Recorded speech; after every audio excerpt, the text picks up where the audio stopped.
अगर आपकी कोई भी Android application Google play store पे लिस्टेड है तो आपके साथ भी ऐसा हो सकता है कि कभी आप रात को सो जाओ आराम से, सुबह उठ के देखो तो पता चले कि भैया गूगल प्ले स्टोर से आपकी जो वो ऐप है वो परमानेंटली डिलीट हो गई है। और वो हो सकता है जीपीबीएस के चलते, यानी गूगल प्ले बिलिंग सिस्टम। आज हम इसी के बारे में बात करेंगे कि ये एक्चुअल में क्या है, कैसे काम करता है और इसे एक्सेप्ट करना क्यों जरूरी है। तो वीडियो को लाइक कर दो, चैनल को भी सब्सक्राइब कर दो, क्योंकि ऐसी वीडियोस आपको यहाँ पे मिलती रहती है। अब देखिए, गूगल प्ले बिलिंग सिस्टम यानी जीपीबीएस की बात करें तो ये 2021 के अंदर गूगल ने लॉन्च किया था, लेकिन मार्च 2023 से भाई इसको बहुत ज्यादा सीरियसली लिया जा रहा है। तो अगर आप जीपीबीएस को एक्सेप्ट नहीं करते हैं तो भाई साहब आपकी जो ऐप है वो डिलिस्ट हो सकती है गूगल प्ले स्टोर से, और गूगल को भाई साहब पूरी अथॉरिटी भी है कि वो आपकी ऐप को डिलिस्ट कर दे, क्योंकि गूगल प्ले स्टोर भी भैया गूगल का ही प्लेटफॉर्म है, तो उनकी शर्तें आपको माननी ही पड़ेगी।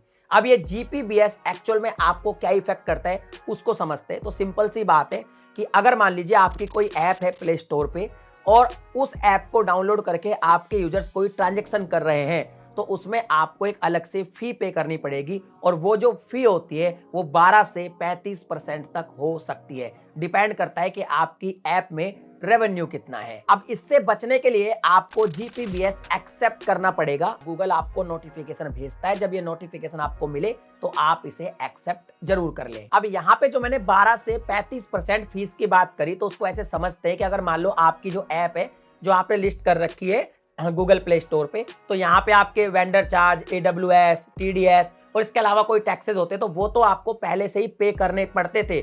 लेकिन अब आप जीपीबीएस को जब एक्सेप्ट कर लोगे तो ये जो जीपीबीएस है ये इसके अलावा 12 से 35% हो सकता है, depend on your app revenue. अब इसको एग्जांपल से समझते हैं। मान लीजिए आपकी ऐप सपोज 10 लाख रुपए का रेवेन्यू करती है, तो जो AWS है, जो वेंडर कॉस्ट है, वो तो देनी पड़ती है, मिनिमम 5% देनी पड़ती है।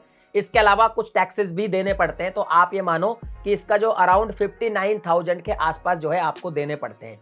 अब आप जब जीपीबीएस को एक्सेप्ट कर लोगे तो 15% आपको और एक्स्ट्रा गूगल को देना पड़ेगा, यानी कि वो 59,000 के आसपास जो पैसा है वो तो देना ही पड़ेगा, प्लस 1.5 लाख रुपए के आसपास आपको और गूगल को पे करना पड़ेगा। सिर्फ इतना ही नहीं, बल्कि आपका कमाया हुआ रेवेन्यू अगर 8 करोड़ रुपए हो जाता है तो ये जो 15% की फी है ये बढ़ के 30% हो जाएगी। अब ऐसे में कोई आपसे ये क्लेम करे कि भाई साहब आपकी जो ऐप है वो प्ले स्टोर से भी नहीं हटेगी और आपको ऐसी कोई जीपीबीएस जैसी फी भी नहीं पे करनी पड़ेगी, तो इसका एक ही मतलब है, या तो वो सफेद झूठ बोल रहा है या भैया वो नादान है, उसको खुद ही पता नहीं है। क्योंकि भाई ये कोई छोटी मोटी कंपनी तो है नहीं, गूगल है, और गूगल कितना बड़ा है ये तो आप जानते ही हैं। अब अगर इसके सॉल्यूशन की बात करें तो भाई इसके सॉल्यूशन हो सकते हैं, लेकिन वो गूगल प्ले स्टोर के बाहर होंगे। जैसे आप अपनी ऐप ही ना बनाएं, अपना जो भी कुछ करना है, जो भी कोर्स वगैरह जो भी कुछ सेल करना है वो सब कर ले वेबसाइट के थ्रू, ये हो सकता है, या फिर आप व्हाट्सएप के थ्रू कर सकते हैं, या फिर आप अपनी APK फाइल बना सकते हैं। तो कुल मिला के इन जो सॉल्यूशंस है इन तीनों के कुछ फायदे भी हैं